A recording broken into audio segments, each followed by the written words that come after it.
Welcome back. Welcome back to everybody. Hello. Here we go. We are coming back here in Pint of Science with Couch of Science. And today we have a special episode with a lot of friends all around the world. My name is Michele. I will be your host for tonight. And today is a special day, actually, because today we are celebrating the 7th anniversary since the birth of Couch of Science. Pint of Science. And actually, here, this is a picture of the very first event that was ever done with the name of Pint of Science. Was in UK the 14th of May 2013. And so today we decided to gather some people from all around the world. And we are going to discuss about Pint of Science, and we are going to discuss also about science communication, because it's what actually Pint of Science want to do: spread the word of science in a way that actually is easy for everybody, and that actually you can enjoy while you're drinking a nice beer or a coffee or whatever you want. So prepare your beers, and I want just to introduce all the team that today is going to be with me. Starting from one of the other member of the Pint of Science Belgium and member of Couch of Science, we have Michael. Hey there. Hi, Michael. How are you? I'm Good. fine. Good. Perfect. And after Michael, we have from Mexico, actually, a very nice friend of us that she's going to speak with us about the experience of a Pint of Science festival online, which was the solution that Mexico decided to apply to follow and to overcome this pandemic situation. Michelle, hi, welcome. Hello. Well, hi. How are you? Fine. Thank you. And you? Fine. Thank you to be with us. And from another country, from America, this time from South America, we have the representative, another Pint of Science community, which is one of the biggest one in the world, which is the Mexican one. The Brazilian one, and he was involved in Pint of Science online, also for Brazil. Is going to is going to share with us his experience. Luis, welcome. Hello, guys. It's an honor to be here. Thank you for the invite. Yeah, it's a pleasure. It's a pleasure.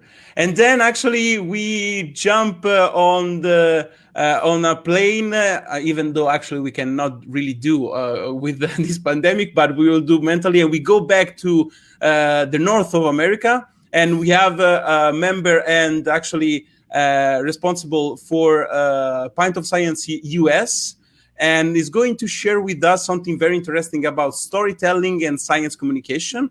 Marcus, welcome. I think you are in mute. So careful with. Hi,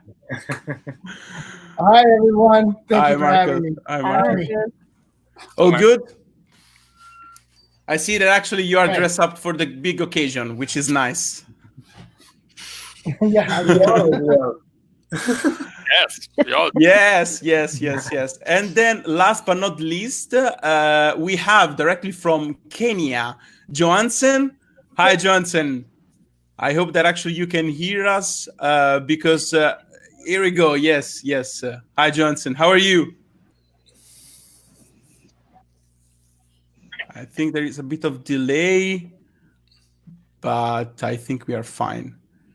Okay, anyway, Johnson is going to share with us a very peculiar situation. So this will be the first year for him to join Pint of Science. He's responsible for Kenya, but this situation actually stopped everything.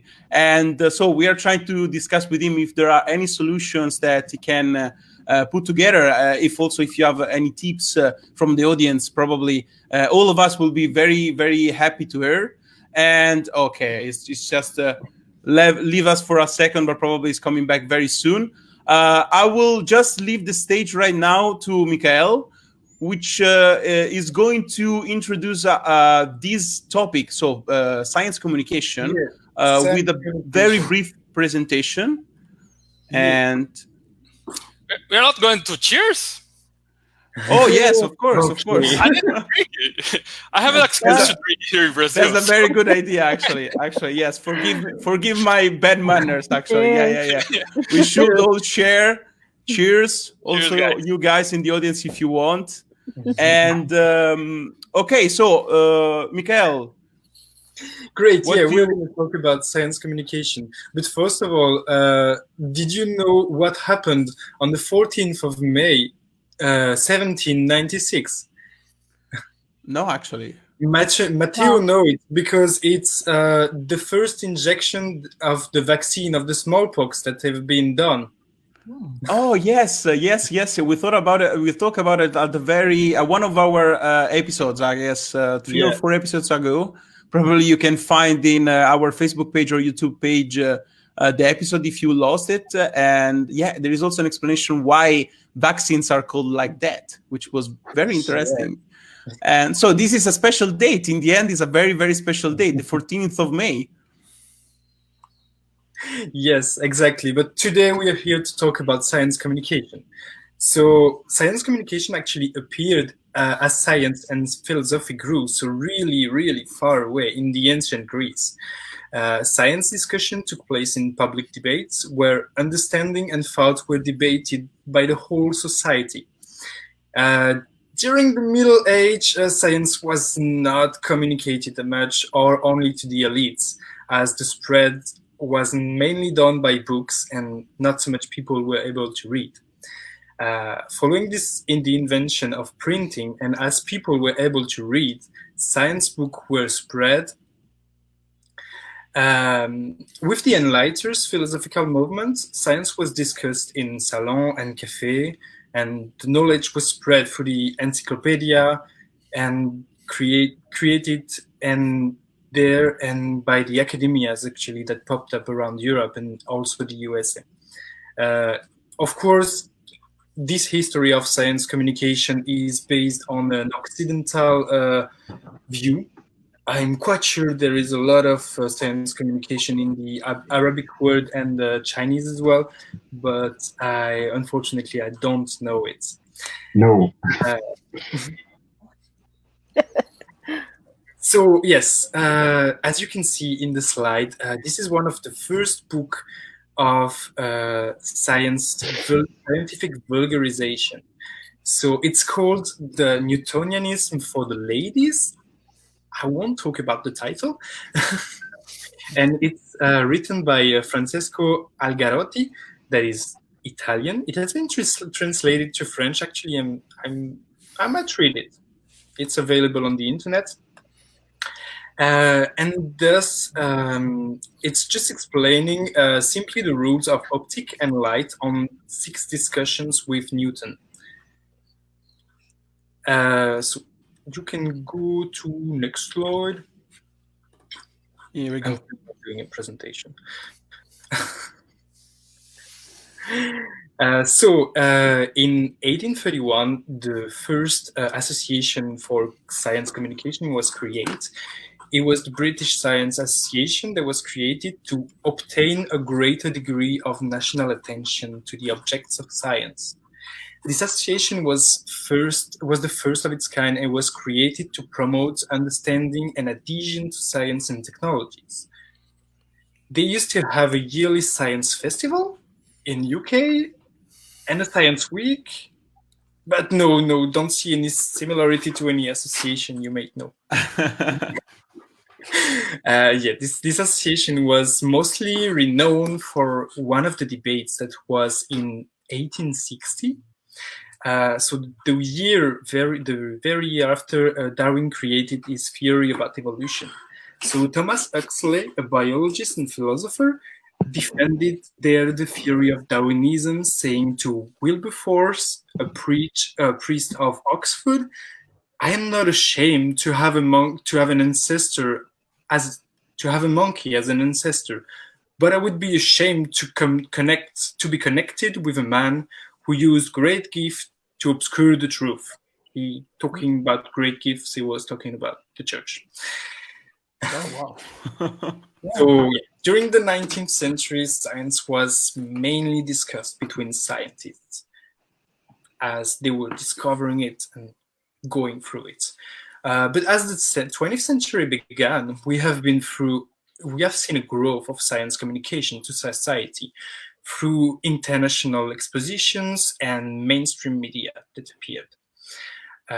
From 1930 to 1970, science was given as salvation to society. So it was there to sell the concept of science to the majority. It was centered on a deficit approach, so which aimed to fill in the gaps in the knowledge of the general public on a top-down approach, meaning that the scientists teach the public audience. That's it. Nothing on the other side. So the vulgarization was still perceived as bad science or low-degree science.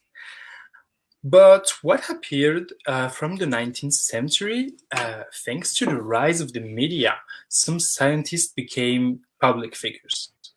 It was a revolution, as for now, scientists need to communicate to society and tell them more to engage discussion. It was a two-way dialogue that aimed to discuss with the society and policy as well, because there was a lot of hot topics there. For example, nuclear energy, drugs, genes, or pollution already. But also, it was also there to ask questions about humankind through science fiction or thought experiment, for example. Remember the cat of Schrödinger.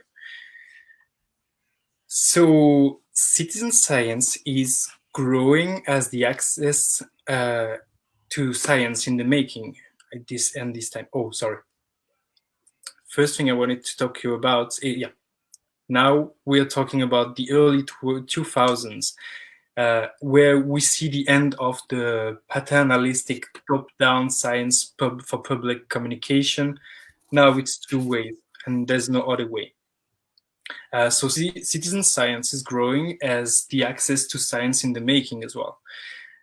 Also appeared new mediation, for example, us, Couch of Science, and social medias and the rise of the online newspapers. SciComm is now at the frontier of two worlds: the academic world, through the publication, the papers, the Congress, and the precise vocabulary, and on the other side, the economics and social that aims to fund and sell science, but that is also the link with entertainment, society, and their thoughts. So the scientists now receive more feedback on from society and research, and the current research is less elitist and enhances local specialists. Now, scientists need to spend more creativity to pass their message. So we're going to discuss this today. And I'm very pleased to just give the mic to Marcus, that is going to help us on how to do proper storytelling for talking about science. All right, thank you so much. I'm going to share my screen. This may, hopefully this works. Let's put it that way. And let me know what you can or can't see. Let me open this up now. Okay, give us a second. I think that now we can. Here we go. Here we go. Perfect. Perfect. It's there. You can see? Yes, we can see it. We can see it. Very good.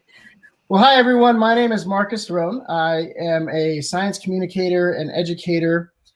So I teach people about science communication. And to pay the bills, I'm an intern program manager at the National Renewable Energy Laboratory in the United States. So I want to talk a little bit about the science of storytelling. I want to start with a story about George W. Bush. So George Bush was the 43rd president of the United States, and he was not taking pandemic planning very seriously back in the 2000s. But in 2005, he read a book called The Great Influenza by John Barry, and he changed his mind. And one of the reasons he changed his mind, it wasn't his science advisors or any statistics. It was the stories that he read in this book. And I think it's very important for us to remember that stories are what really influence us. And in fact, I was reading an article on the web a few weeks ago from this website called slate.com, and the author says the pandemic should remind us of the importance of lived experience and effective storytelling.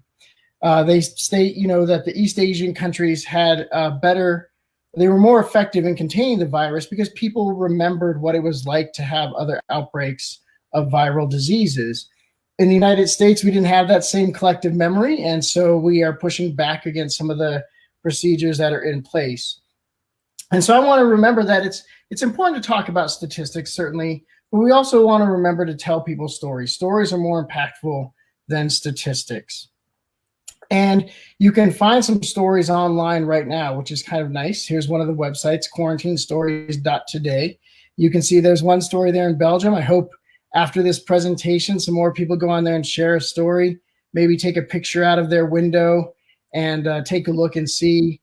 Give a story, tell us your story, tell us what's going on in your house or in your region on how you're dealing with the coronavirus and the quarantine and that sort of thing. And so I think it's our job to tell more stories.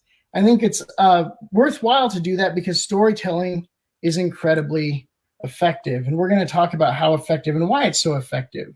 So humans are storytellers, of course, and we have been for thousands of years. In fact, if we go look at some of the data from an anthropological standpoint, what we see is that when we first were able to control fire, when we could have fires, people spent 81% of their time standing around that fire talking, just telling stories, which is pretty amazing. And if we look at this paper, and I'll share these slides, you can look at the paper later on. If you dive into the data, what you see is most of the time was dedicated to stories. But the second highest number up there is actually complaining. And I find that kind of amusing, right? We like to tell stories, but we also like to complain. So that's what people have been doing for thousands of years. Now, if we look at this from a different perspective, we see that storytellers are preferred social partners and have greater reproductive success. And what the authors of this study say is that storytelling can evolve via individual level selection because we have people that are good storytellers, we have greater reproductive success. They then produce better storytellers and they go on to have better reproductive success, which is pretty amazing to think about. Maybe we're evolving to become better storytellers. So it's certainly part of our culture and our history, but there's another part of it, right? Storytelling is actually hardwired into our brains, and that's what we're going to talk about next. Let's talk about the physiological part of this or neurological part of this. There was a gentleman by the name of Paul Zak, and Paul Zak was on an airplane. He was watching a movie called $1 Million Baby, and he began to cry uncontrollably. In fact, he was crying so hard that when the movie was over and he took his earphones out, the person next to him asked if he was going to be okay. Well, Paul Zak wanted to know why he began to cry so much watching this story. And he's just some random person on an airplane. He's actually a researcher. Paul Zak works at Claremont Graduate University. He's a neuroeconomist. And his lab was one of the first labs to discover that when we hear a good story, we produce oxytocin. Now, oxytocin, if you don't know, is the chemical or the hormone that our brains release when we begin to love or trust someone. So if you want people to love your science or to trust your science, one of the best things you can do is tell them a story. And if we look at the data from the paper here, we see that they were taking blood draws before and after a narrative, and they found that character-driven stories consistently cause oxytocin synthesis. So there's a blood chemistry aspect of this, but there's also a brain activity aspect. And that's we get brain scans from an fMRI machine. One of the people doing this work is Yuri Hassan, and you can go on TED.com and look at his TED Talk. And what he does is he scans the brains of both the storyteller and the listener. And you can see some of the research here. And what his lab has found is that during successful communication, the speakers and listeners' brains exhibit joint temporally coupled response patterns. In other words, the same areas of their brains are lighting up at the same time for both the speaker and the listener. So it's very impactful when you're telling a good story. You're actually causing people's brains to light up. And if it's a good story, causing them to release oxytocin. Now let's look at this from a social science perspective. In that case, we see in this paper from Stanford Social Innovation Review that storytelling is the best tool we have for helping people care about issues. People are more likely to remember information they get in narrative form. So let's review. If you want people to love your research, trust your research, care about your research or remember your research, the best thing to do is to tell them a story. But that doesn't mean they understand your research. So let's look at that for just one moment. In this journal called the International Journal of Science Education, they asked a bunch of science communicators, experts in science communication, and what they said is effective science communication frequently uses the tools of storytelling. So if you want to communicate effectively, you also should be using storytelling. It's an amazing tool. This is a great quote from Paul Zak, I believe. When you want to motivate, persuade, or be remembered, start with a story of human struggle and eventual triumph. It will capture people's hearts by first attracting their brains. And my call to action for all of you is to tell a story. Will you share your story with someone, either about your science research or about your experience during the pandemic? Remember these times and tell those stories and pass those stories on to others. It's a great way to be impactful for people to remember what we're going through now, or your research if you want to communicate that. So thank you so much. I would like to share this quote with you because we're going to talk about the future of science communication. But I like this quote from Jesse Stanchek from the American Chemical Society. Science communication isn't about you, it's about the future of science. So thank you so much. And I'll turn it over to the next speaker. Thank you so much, Marcos. It was a very, very nice presentation. And actually, you underlined something very interesting, that probably storytelling is under our DNA. And if you think about it, storytelling is something that, as a friend of mine used to say, is the only thing that we do that the rest of the creature of this world cannot. So we are the only one that actually can story tell. And this is amazing because it makes us human being, and it's very, very powerful. Very, very powerful. I'm actually really impressed and interested in the website you shown with the stories of the pandemic. I'm going to go for a look at it, definitely. Yeah, it's very good. Thank you. Thanks. That was very fun. Thank you. And so while we continue with this fantastic event, I would just to say hello to some of our audience. We have Renata, Anna, Elodie. We have also people from Pint of Science Greece. Hi, guys. How are you? I hope everything is fine there. And there is also Nell that she's saying, in Belgium, we are better at complaining than at telling stories. This is an old joke that in the end, each country has it. I mean, I don't know why, but also in Italy, we always used to say that we are the best in complaining. And in the end, every country. Now we know why. So Marcus explained why, because we love to do it. Since we love to do it, we are good at it. So cool. I'm going to complain less about French people complaining. So, and we have actually two other speakers that are here to share with us their story, which is about the solution that they found to continue to spread the science word through an online event. So, Louise and Michelle, how was it?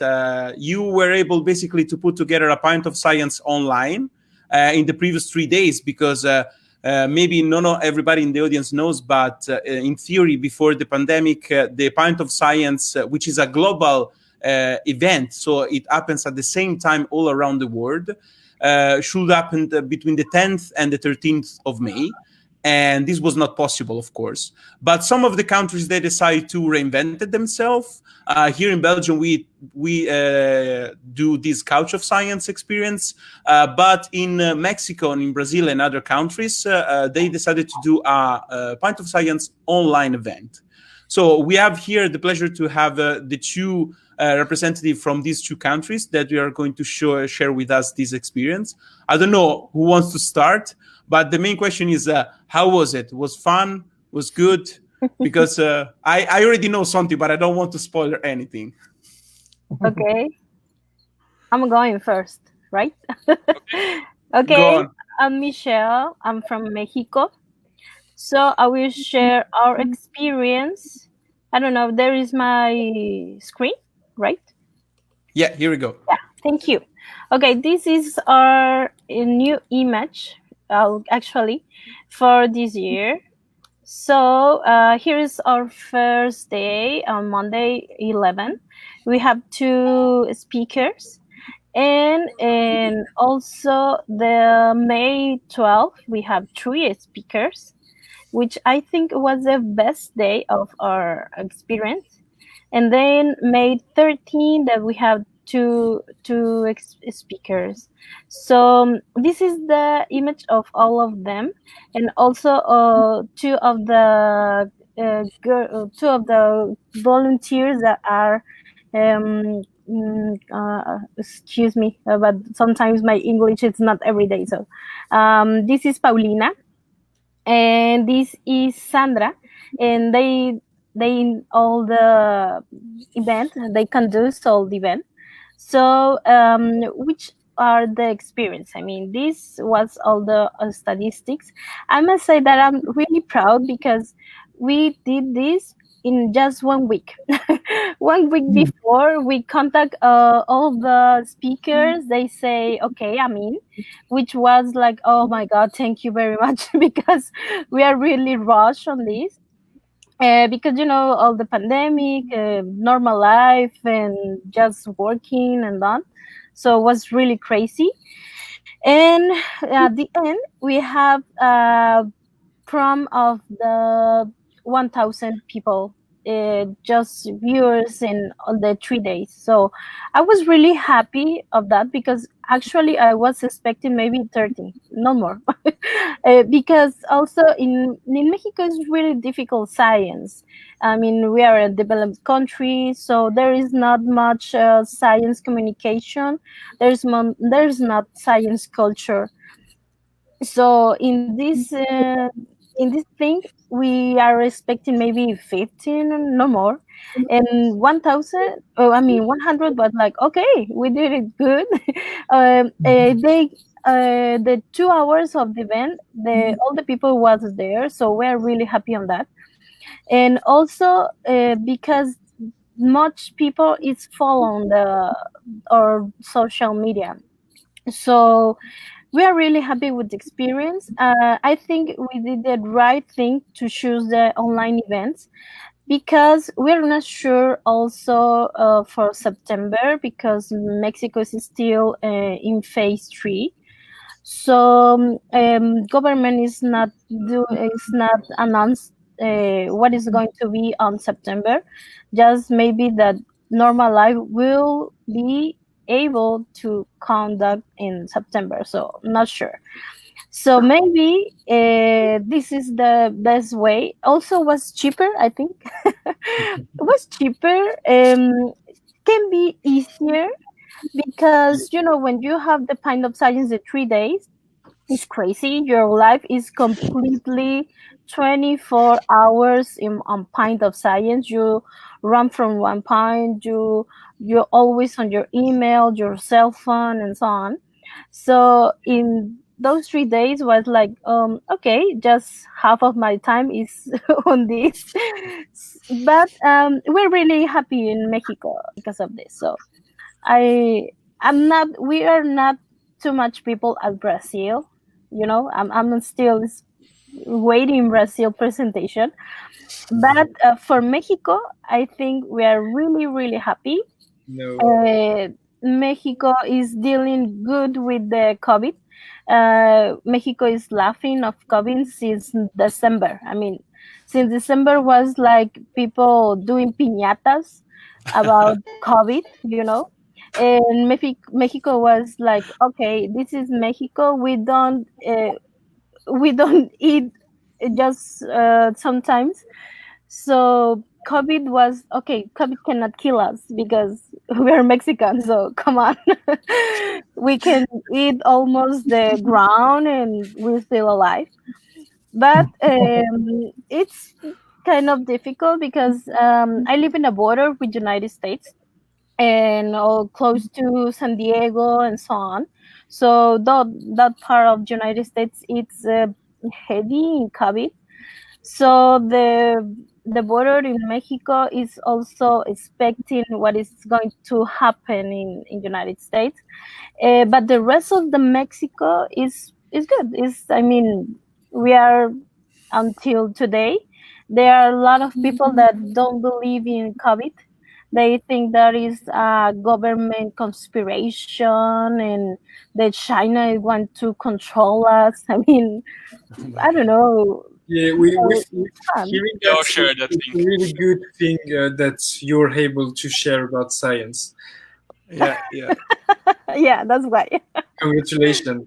Well done for the. Yeah, And congratulations. yeah, actually, we have also so Pint of Science Mexico say hi everyone. So also from Mexico. And actually, there is a nice question for you, Michelle. Yeah, tell me. So well, well done for the events in Mexico. So from Praven, and also she or him, I don't know. Do you know if people join it across Mexico or just big cities? So this might be something interesting. Do you know if is you Mhm. have also people from small centers, villages that actually joined online, or it's you cannot say that? What do you think about I, that? I Province or think chief? they join from several cities. I mean, Mexico it doesn't have a lot of big cities, just 5 or 6. Well, Mexico City is about 25 million of people, I know, but the other places are not really big. So they join us for several parts of Mexico, which also are really really nice because some of those cities they don't have a Pint of Science event, so they just follow the social media. Which are really good because they are like, oh, I want to have a Pint of Science in my city. So how can I do it? And that's really good. And right now we are just thinking about what we are going to do, and well, let's see what's happened. No. Yeah, definitely, definitely. And actually, your story about the piñata is having a lot of success. Celine is It's asking, good. I kind of want to see a pictures of the COVID piñata. So, Okay, I will just search the picture and okay, perfect, perfect. maybe That, after y- Luis I can share. yes, exactly, exactly. So, guys, in the meantime, if you have any questions, not just for Michelle and Luis, but also for Marcus, please go on. Just write it in the comment section, and then probably after we will have a small Q&A, and we can reply to all of these questions. Now, Luis, actually, you are the director of one of the country, or probably the country with the highest number of cities involved in Pint of Science. So for you, actually, was a kind of challenge to manage everything, and actually, you were able to do a new event online. And how was it? You had a good experience as Michelle? Yes, no, I think Michelle's story was great. We share a lot of things in common because we don't sleep a lot during the days. I think it's cheaper to do an online event for sure. And I was in bed at 10 o'clock. I was, what? It's a Monday? What? 10 o'clock. I was like, oh, I can't sleep now. I can. Because I was I was so energetic Too at the time. excited about Yeah, that. so Yeah, yeah. excited about that. Okay, I was in the bed like for 12 on the morning, like at midnight. I was still okay. It's Pint of Science, and I also drink a lot of beer, so that's why I'm there. So yes, Brazil is the biggest country in numbers of the city. For this year, we should have Pint of Science in 183 cities all around Brazil. So every capital of the states should be participated. We postponed the dates for the presidential event for September. I hope we can do that by then. Otherwise, we are going to do online because it was such a good experience, such a fun thing to do that we want to do some more. Because this online event that we did here in Brazil was a centralized one. So just me as the host, and all the others, the other regions did not make a parallel event, because otherwise it's going to be 108 events all over the internet. Nobody going to know where to watch. What is this? This is Pint of Science. Not Yeah, Pint of Science. yeah. So for the first time, okay, we're going to just do one event per night in the national team. So that's how we did here things in Brazil for this year. I'm gonna share, so you can share the screen right now. Here we go. So It's this was coming. the art that we came for the Pint of Science online event, for the thematic thing that we did online. Let me pass here.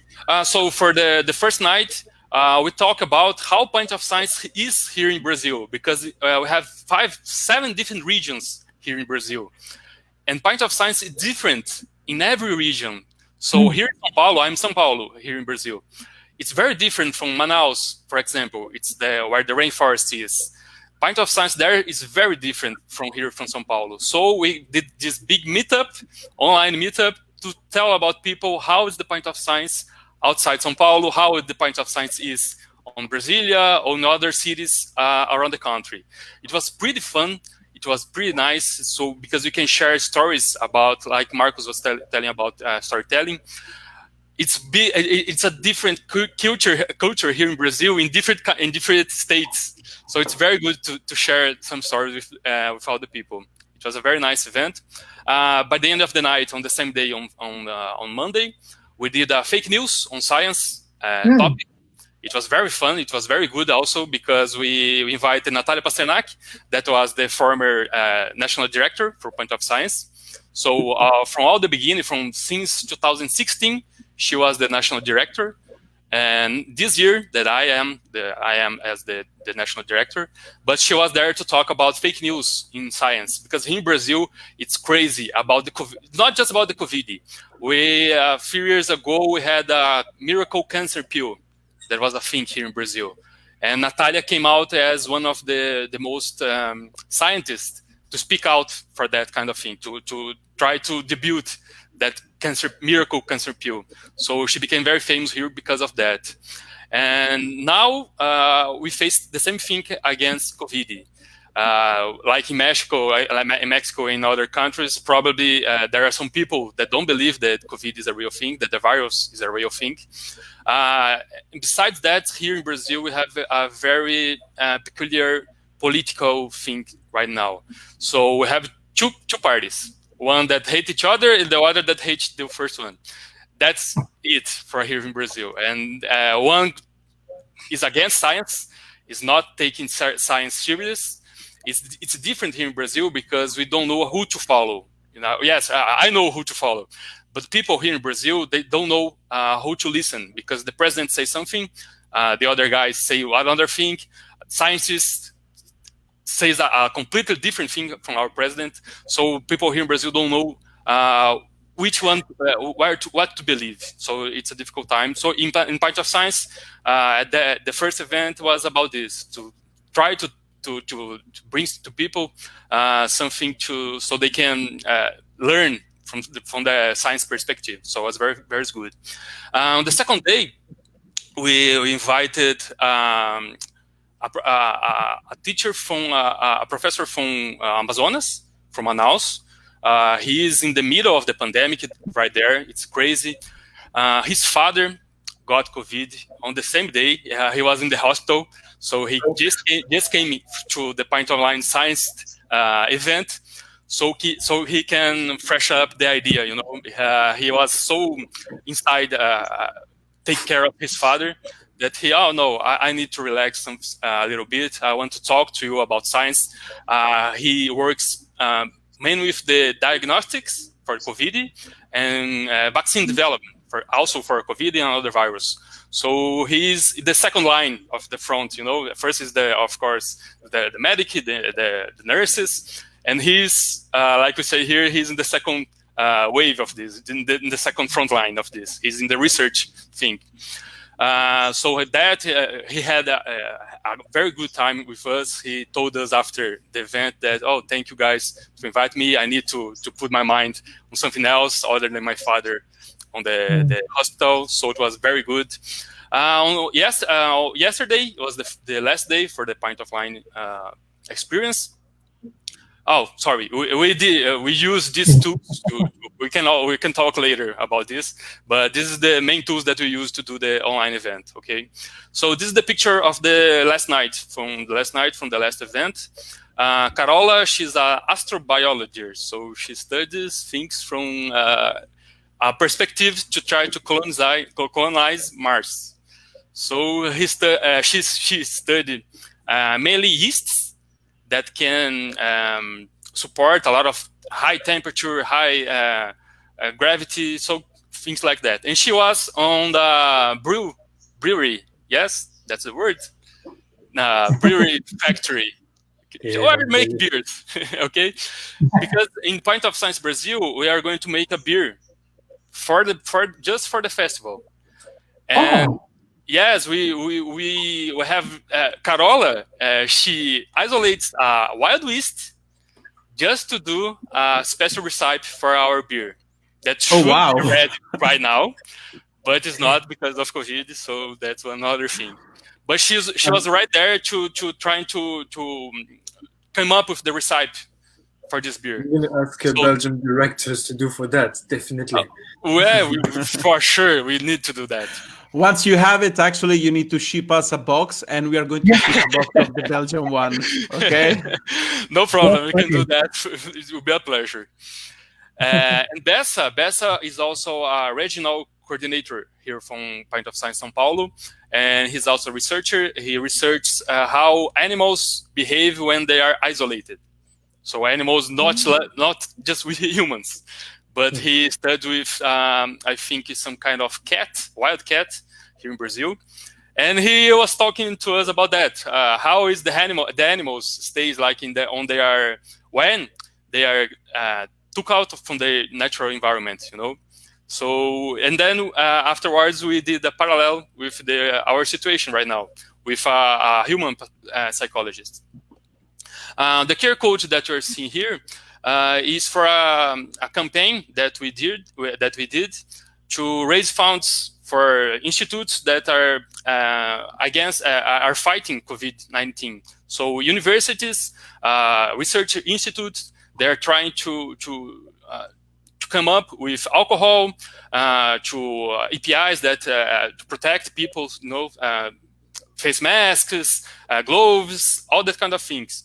So the QR code leads you to a page like this, and then you can donate for different regions from Brazil. So in the North region, there is some kind of institute. They're doing a campaign that they want they want us to donate to them, so we can support to fight COVID. And now for all the regions was like that. And the first one is for crowdfunding. The crowdfunding is responsible for us to make the beer, so we have to reach our goal, so we can craft the beer. It was very good because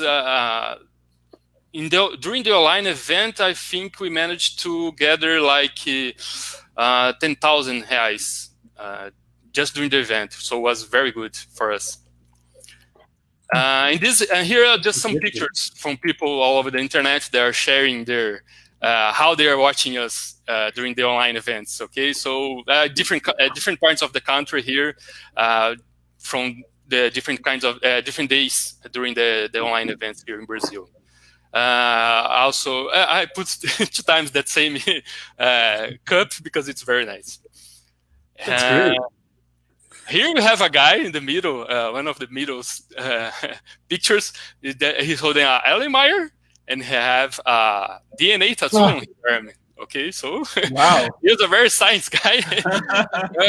I think most of our guys are Jews. We have people with the apron are right there with the research, like a research couple there, and people drinking beer. That's what is good for us, because that's exactly what we're trying to. Not to compensate, but it's a way to do our conditions right now. You must love your community. Wow, they're great. But the comments on during the online events, some of them we can't put online because there are people showing other things.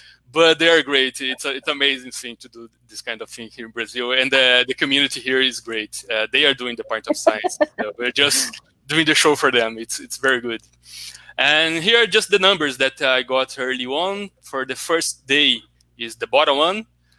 We had like 10,000 views by the beginning of the morning. And the last one is 2,000 people, almost 3,000 people that saw us online. So it was very good. I think there's a lot of live events going on here in Brazil, most of them for country music. And yesterday there was one, I think, of samba or country music. So we are competing with them. So it's good. 2,000 is good. On Monday, there's a space for us to do again. You see, because we have almost 10,000 people. On Monday, we don't have a lot of other lives. So probably it should be a good day for us here in Brazil to do more events on Mondays. And this was just the final slide that I have for here. It's our during the whole event, we want to take for granted, not take for granted, want to homenage to praise who are fighting, okay, COVID-19. So we are by the end of the show, we are raise our glass and say, oh, cheers, stay well, so fique bem, and we just have our social communication medias down there, and that's it. Okay, thank you so much, Luis. Actually, thank you for sharing this. Was a very nice story, very interesting, and it's crazy actually the community that you have in Brazil that is very responsive to this event. Yeah. And actually, I see a lot of information. Giovanna say that you were able to raise $2,000 during the event for the beer. So that's for your crowdfunding for the beer. That's very nice. Giovanna Almeida is my sister. Oh, okay, perfect.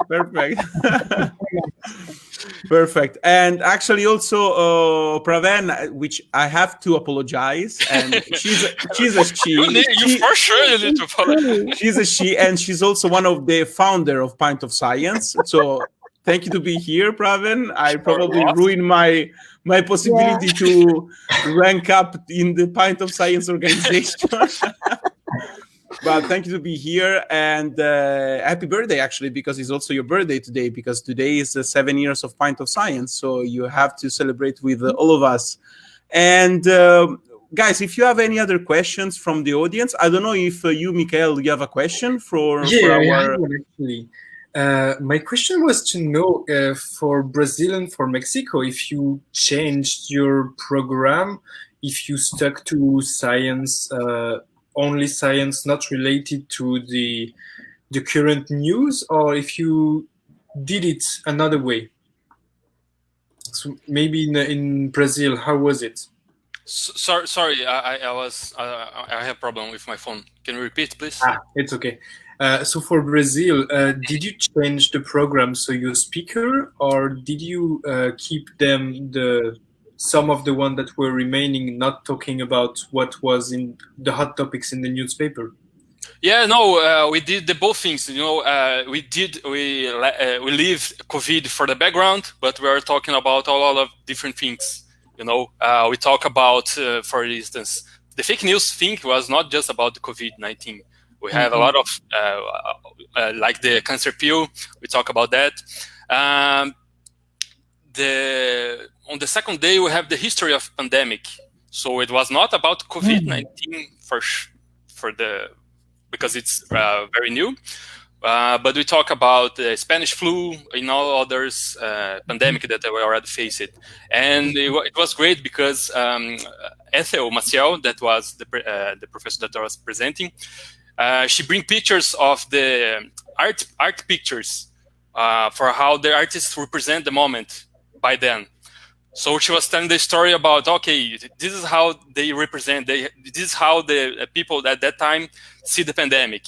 And was pictures of paintings like that, dead things, people get carried by well barrels, you know, that kind of thing. So that was good because she mixed some art, some science, some history. It was very nice. Great. How was it in Mexico? What was the program made of?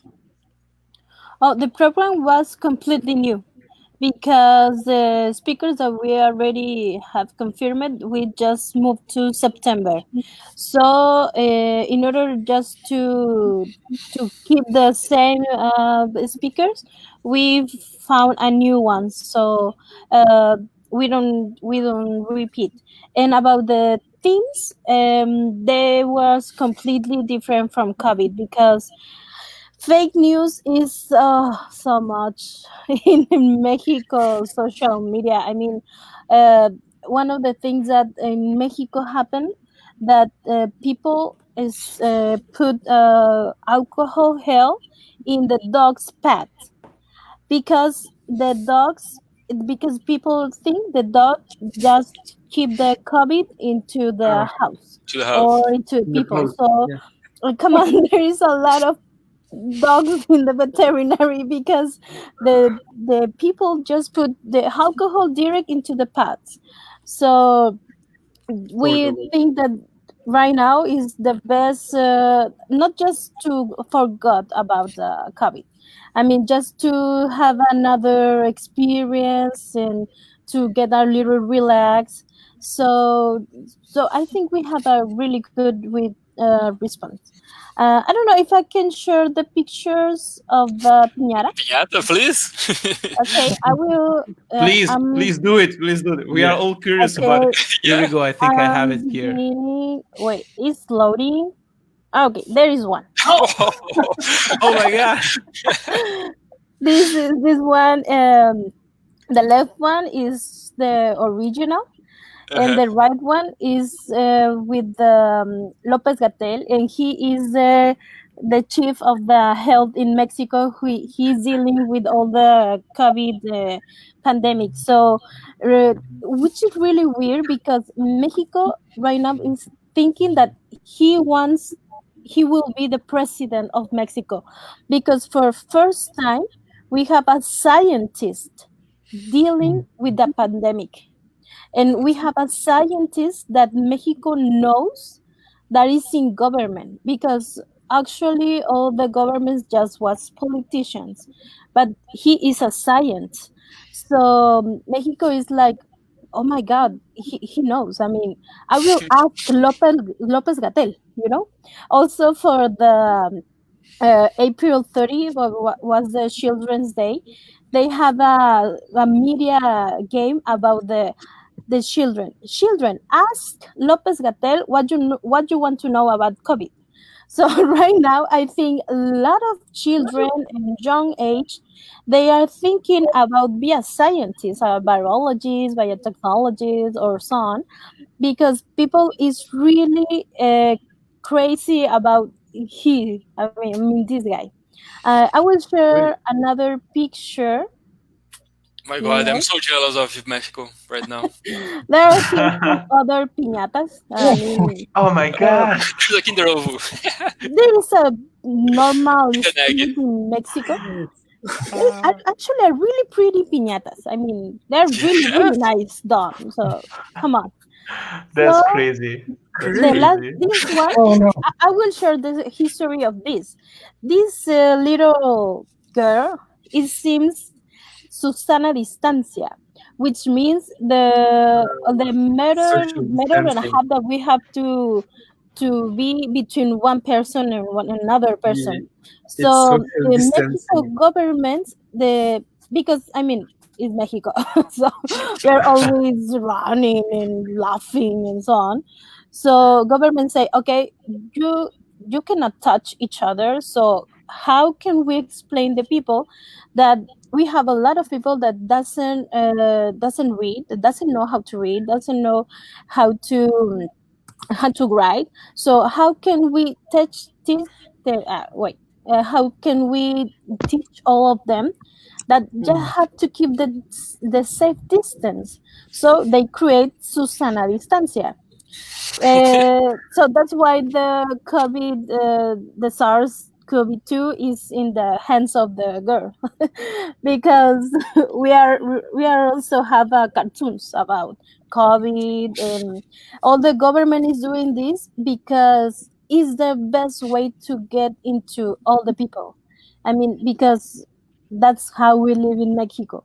So, so for us, it's actually working. Uh, I think it's really fun, and also I'm really pleased about the response of the people. And right now, I think product of this is people is really thinking about science and the importance of science. So right now people is like, okay, I will ask a doctor or I will ask a scientist, and no more fake news, you know. No more dogs in the with the That's, So heels jealous, and so that's jealous. crazy. That's Yeah, crazy. yeah. yeah, It's, it's it's crazy. really what storytelling is about. It's just, yeah, it's connecting everything. Susana Yeah, Distancia is the best. yeah, No, Suzanne, Susana Distancia. in fact, Also, in Susana fact, Distancia has WhatsApp, you know. oh, oh really? You can call put, her on put a WhatsApp. number here for us. We can join. We can Okay, send. Yeah, and you we can can send some call figures. her, and she will ask you about, do you have fever, do you have cough, do you have what do you have, and she will also tell you which hospital are near to you, Oh, so Wow. you can go to the hospital if you need it, right? amazing. And it's really working. I mean, we are really happy because Oh. Mexico does never have this. Our president are So, trying to do a barbecue. I'm so jealous about That's very cool. That's very cool. Thank you, Very Michelle, nice. for sharing this with us. And is actually something that sometimes we don't think so much about it. We always hear about fake news and people that is going against this because they make a lot of noise, you know. But then in the end, there is a lot of people there that they understood the situation. They are living, following the rules, and they are taking conscious of the importance of science and research, which is very, very yeah, good. So if we have to see a bright side of all the situation, is probably that a lot of people is going to understand why all of this is so important. yeah. About that, actually, Marcus, I wanted to know, but which is the plan for US regarding the following events? So, are you going to join all the rest of the world for September with the event in September, if we can do it, or you are still thinking about it? Well, I asked our cities, and only one person got back to me and said they were too busy to think about it right now for a Oh, live wow. event. But now that I've seen this event and I've heard about Brazil and Mexico, I think we'll do. I can probably do a virtual event or online event from by myself, like Louise did. So I think Yeah, I'll put something together in September and invite all of you, of course, and of course, hopefully of we'll get course, a good turnout. Yeah, of course, of course. Yeah, Let's keep in touch for of this. course. yeah. Definitely, definitely. So I don't know actually if we have some questions. Unfortunately, I cannot see the chat. So Michaela will ask you if you can check if there are any Yeah. questions. Oh wait, I have Uh, the number of Susana Distancia. Wait. okay, please I share, have to please show share this. in the chat so everybody can ask her some questions. This is awesome. This is very, very cool. Okay. I'm gonna send some figurinhas. Oh my God. Oh, my telephone. Yeah. Ah, I there. have my You cell phone can. right now. There is But Susana I'll check. Distancia. Ah, Call that is Susana Distancia. that is awesome. It's unbelievable. How cool is this? Oh my Yeah, God, it's in great. Mexico. We even have No, a limited translation. yeah, it's wonderful actually how Mexico was. This is one of the crazy stuff that came out from this situation. You know, there are a lot of bad news, but also some Yeah, great news, and this is one of the greatest. You know, because good point. we found a way. Mexico found a way to use communication and marketing to share good news and to share how people should behave. That is awesome, really, really cool. Mm, So while actually Mikael is checking for questions from you guys, from the audience, and of course also if here one of the guests want to ask a question to the other guest, please go on.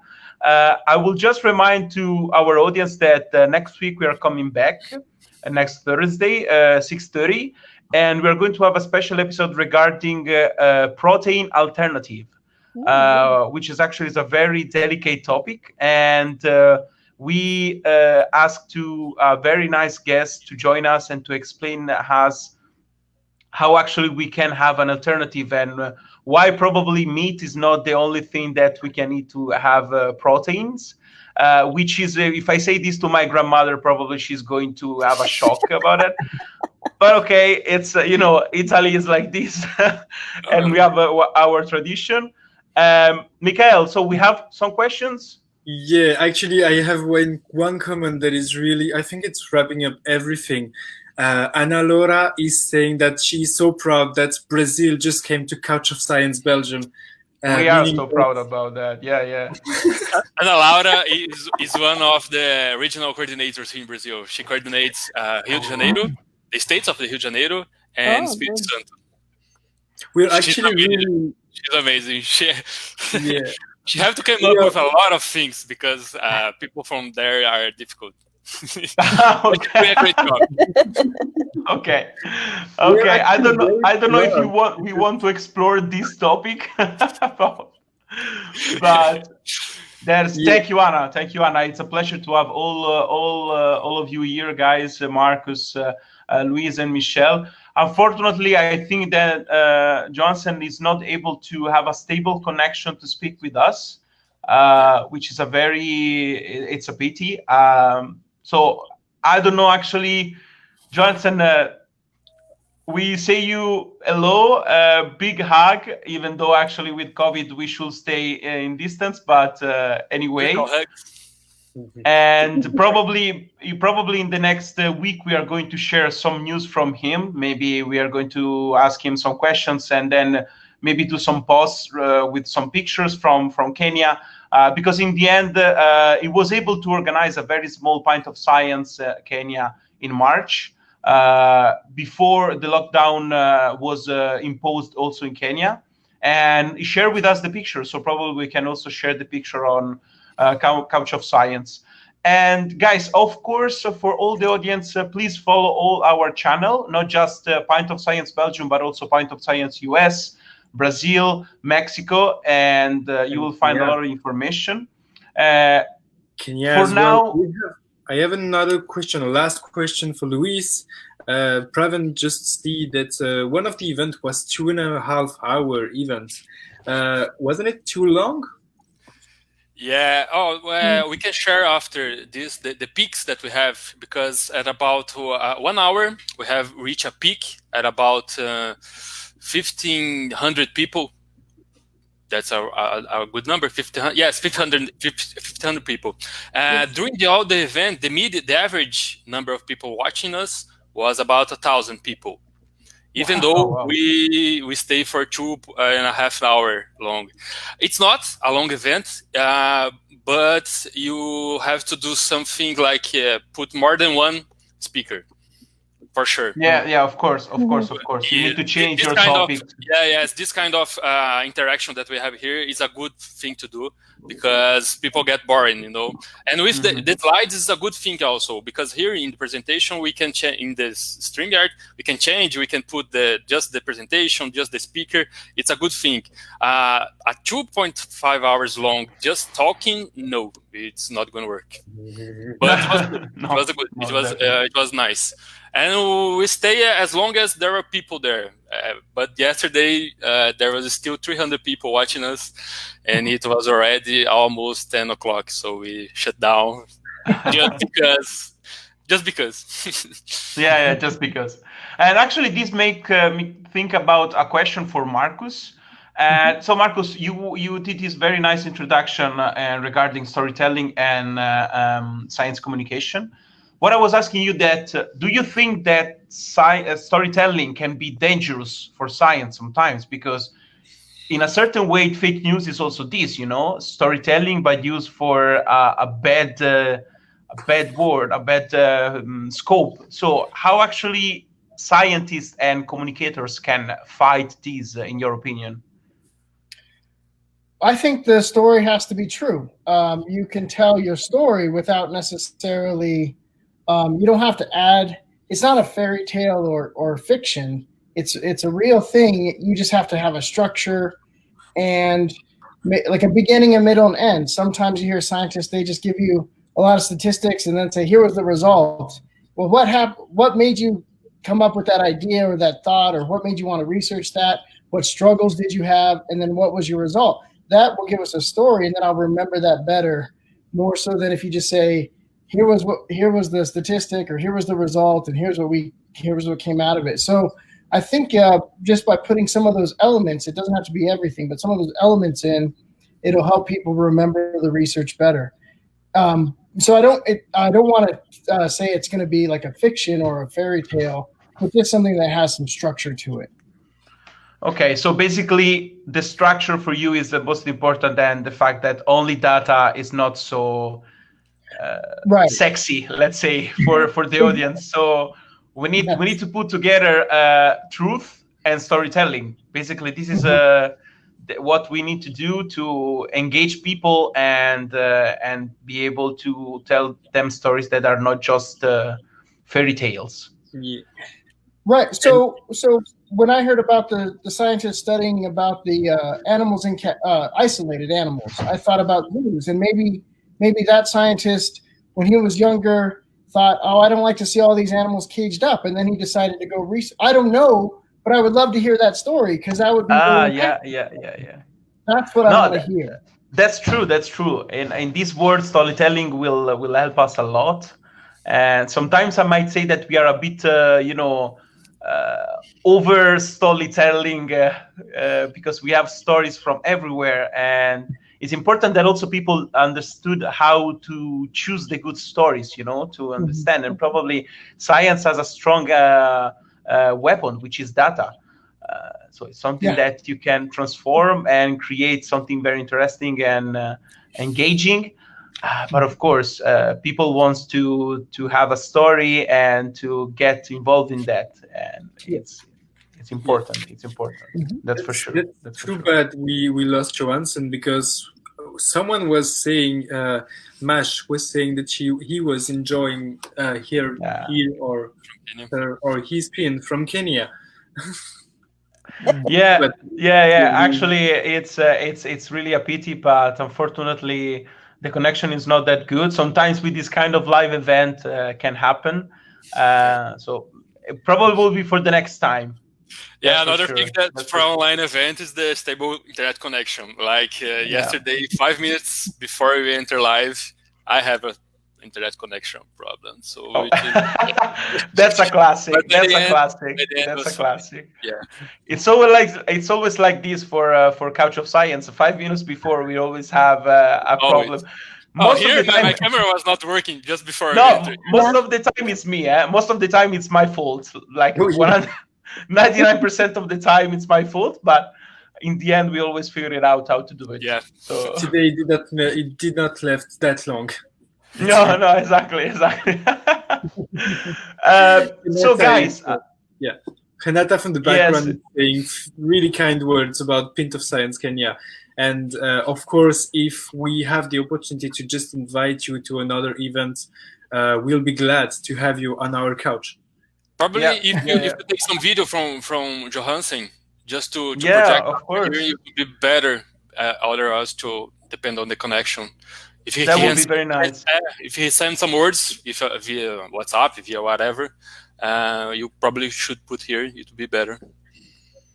I agree. It's a very nice idea. Thanks, Luis. Actually, we are going to put all this in action as soon as possible. Everybody wants to hear from you. Yeah. Definitely. So, guys, I want just to wrap up and saying that thank you so much for being with us.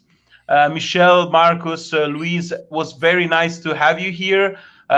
We went through storytelling, went through how it was tough, but in the end not so tough to do the Pint of Science online. We saw actually how Mexicans are reacting very nice, but also Brazilians, they are facing the problem very, very well. As I say, the virus here in Brazil is the least of our problem. It's the minimal problem. Here's the virus. Okay.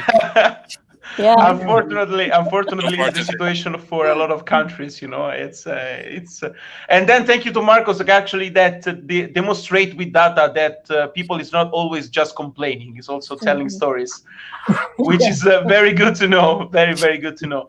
As always, I want to say thank you to the background, the guys that of Couch of Science that are trying to help us with the comments. Remind me that actually Parveen, she's a woman and not a woman, not a man, and stuff like that. So thank you so You're much, fired. guys. So I'm bye. fired. This is my last live, probably. And thank you, of course, to the audience.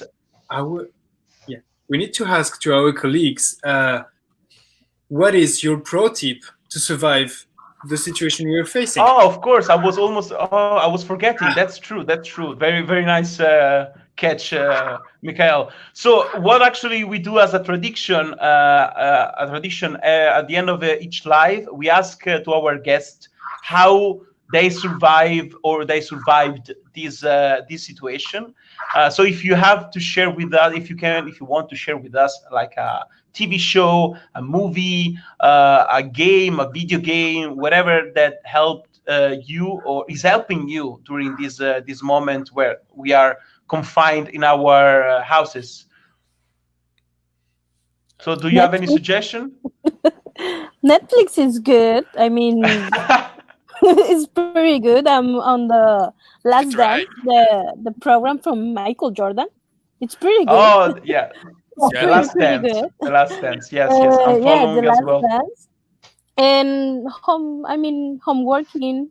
I have several students and so on. So actually, this quarantine for me, it's really good because I'm just settled down and organization all my papers, writing because two papers are still in the desk and it doesn't work anymore. And I mean, for me, it's really good. Also, I'm one of the people that is celebrating birthday in COVID, so it's fun. Really good. Good. Perfect. Luis, for you, what do you suggest to our audience? We talked about that just yesterday. So it's a really pro tip because it's from a psychologist, from a human psychologist. Oh, wow. Yeah. Oh. So you have to build a routine in your day life, okay? Even though if to take the trash out, I don't know, take the bath at the same time, take some beer, but you have to do a routine. The beer routine, it's helping. It's helping a lot. Yeah, but he told us you have to build a routine. You have to do something the same day, the same time. Otherwise, you're gonna be lost track of time, and then you're gonna stay sleepy. You stay awake until 3 in the morning, and you just wake up at the midday. So that will be a mess. So you have to do a routine. I think GTA 5 is on Epic for free today. So Grand Theft Auto, it's a great game to play, and I think it's free for Epic Games. Okay, perfect. And Marcus, you were showing a box about board games. Board games, we love it. What is it? Board game. But one thing I think is important. I like to read a little bit of history because then you hear how the Spanish flu was much worse, and I like what Louise did, and then with the the history of pandemics in their last talk, I think that's important because you realize we have this and we have Zoom and we have Facebook and we have Netflix and we have all the we shouldn't be complaining. We should be but we like to complain. I know. That's true. Yeah. I totally agree with you. And okay, guys, thank you for everything again. We have a comment from Cedric, and he says, I'm in Mexico, but I have been watching the Belgium event each week, and would be cool if the online events continue as much as possible for every country. Yeah, that would be very nice, actually. And we are, at least in Belgium, guys, we are going on at least also in June. And after that, we don't know because maybe all of us need to have a bit of vacation from our house. But let's see. I don't know, guys, you from your countries, are you planning to do some events, some other online events in the future? Yes, here in Brazil, Yeah. definitely, because people from other regions want to do that. On Saturday, Okay. we're going to have a meeting with all the other coordinators to see how we do that. We're probably not going to do for 183 cities, but probably we're going to do some more online events for sure. Okay, nice, nice, nice. And Michelle, are you going to do something else online soon? Yeah, I don't know how soon, but for sure we are going to planning some. So we Okay. are just meeting and so talking about what we are going to do now. But for sure. Perfect. Perfect. Marcus, and in US, you think that is going to work, some online events? Yes, I've been actually very inspired by you all, so I'm definitely going to try and put something together. But hopefully before the end of the summer, I'll let you all know. But it's really exciting to hear from you all. I didn't know it could work out well. Definitely should. Great. That's perfect. That's perfect. Thank you so much, guys. As always, for the audience, just follow us in our Twitter, Facebook, Instagram. You will find also the rest of the accounts of these two amazing guys. The only thing that you need to do is write Pint of Science, and then BE for Belgium, BR for Brazil, MX for Mexico, and US for USA. And you will be able to follow all of us and keep in touch. And of course, you can also follow Pint of Science World, where actually you will have all the update regarding each countries. If you want to continue to spend with us a bit of time every week discussing about science. Thank you so much, guys. I don't know. I don't have anything else to say than thank you, because you were awesome. Your stories were awesome, and I hope that we can do something else sooner. Who knows? Who knows? And have a nice evening, all of you. Yeah. Thank you. You too. Stay well. So much. Thank you for that. Stay well. All right. Bye. Bye. Bye bye.